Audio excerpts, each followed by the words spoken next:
Patay ang isang lalaki matapos pagbabarilin sa inuupahan niyang bahay sa Pasig. Ang pagtakas sa mga suspect nasa pool sa CCTV. Nasa frontline ng balitang yan si Faith Del Mundo. Kita sa CCTV na ito ang sunod-sunod na pagpasok ng tatlong lalaki sa isang eskinita sa Barangay Kapasigan, Pasig City, pasado alas 10 kagabi. Makalipas ang 5 minuto, nasa pool sa isa pang kuha ng CCTV ang pagtakbo nilang tatlo palabas ng eskinita. Ang isa, tila may hawak pang baril.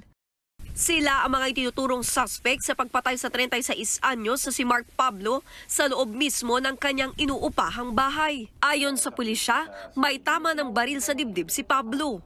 Nakita pa raw mismo ng ka-live-in at anak ng biktima ang pamamaril.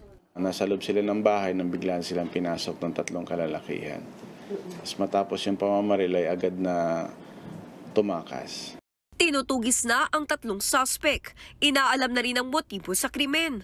Posible umanong may kaugnayan ito sa iligal na droga dahil dati nang may kaso ang biktima.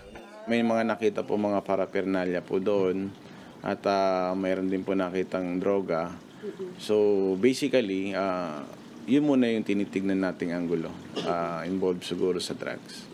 Nagbabalita mula sa Frontline, Faith Del Mundo, News 5. Mga kapatid, may Los Baños po. Huwag magpahuli sa mga balita at impormasyon dapat ninyong malaman. Para sa mas malawak na balitaan at diskusyon, mag-follow at mag-subscribe sa social media pages ng News 5.